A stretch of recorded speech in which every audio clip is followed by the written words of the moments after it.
Got the boys all weighed up here this morning. Now I do this so that I know what weight class they are. And then I've also put X's on any of the ones that are for sale as ram prospects. And I think there was 5. Just did a quick check of their testicles, and then I obviously will look at their toes and teeth later. But yeah, that's weighing market lambs. Good morning, everyone. Welcome back to another video. Just out tearing out this temporary electric fence that I had for a paddock for the sheep here, because we have something very exciting coming today. The mulcher guy's coming to clear some fence lines so that I can start ripping this out and get this pounded next week. There are some fairly large trees against this fence.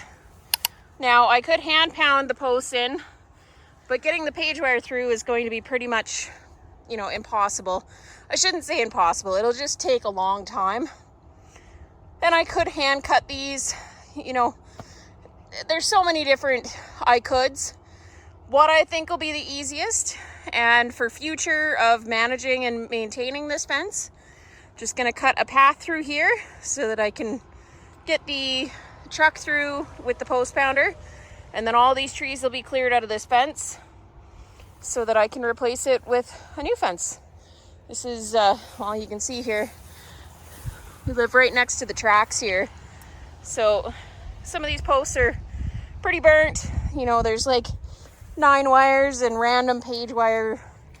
It's gonna be a process to remove it anyway. So I figured, let's make the rest of it easy. If it's gonna be such a process to remove, let's get this cleared out. Then I don't have to worry about maintaining it for the years to come. Sheep will still have a little bit of a shelter belt, but their pens are right there. So they won't have trouble running to it if a storm happens to come in. But yeah, that's the plan for today. I've got this mulcher guy coming. Hopefully he's okay with me getting some shots of him working. And we'll also go all the way down this fence line, all the way to the back of my property.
it's a couple days after the mulcher was here. Now, don't get me wrong, he did a wonderful job, and I'm so glad he could help me out in a bit of a pinch here. Long story short, I had a skid steer mulcher booked, and to get all the way down this fence line and in the back. Yeah, long story short, it got ghosted. So, yeah, this guy came in, he had the mini excavator mulcher, and he did a good job, and he got a lot of the stuff over the fence that I would have had to hand cut anyway. So I'm happy he could help me out. A little disappointed that I didn't get as much done, but at the same time, it is what it is. Just kind of learning to roll with everything that keeps going wrong around here. If this is as much goes wrong with pounding these fence lines, then that is what it is. A little bit of more physical work isn't going to hurt nobody. So I cut with the saw up until there, you can see that. And then this end, I'm just going to do the same thing. I'm going to cut them out of the fence and start tearing down fences here. I already took the page wire off of that end here. Now this is all intertwined within these trees, so I'll remove the inside ones, drop it down, and then I can start working on tearing out all the barbed wire.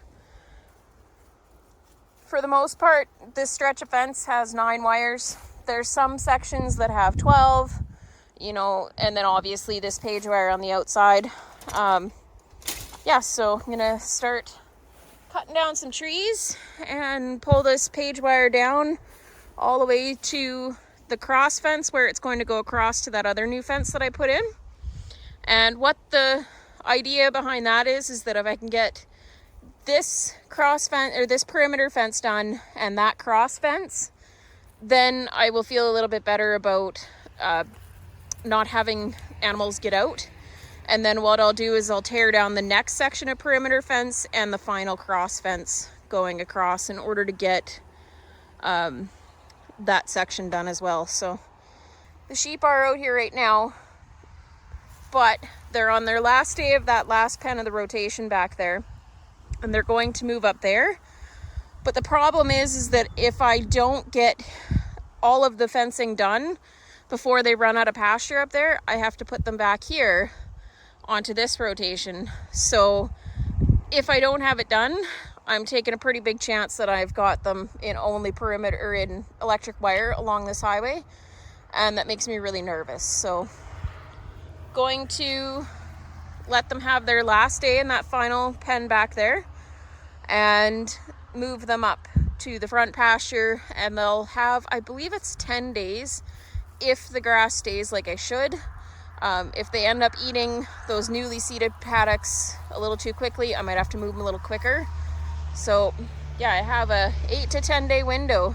It's gonna be tight because it's not just this that I've got on my plate. There's, you know, the regular life stuff that goes on, and I do have to go shoe some horses too. So it's gonna be tight.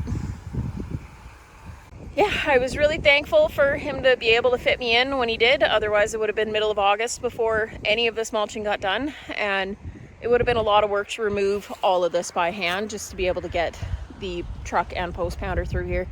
I better get back to work here, so I'm going to start sawing trees and hope everyone's having a fantastic day, and we'll catch you in the next video.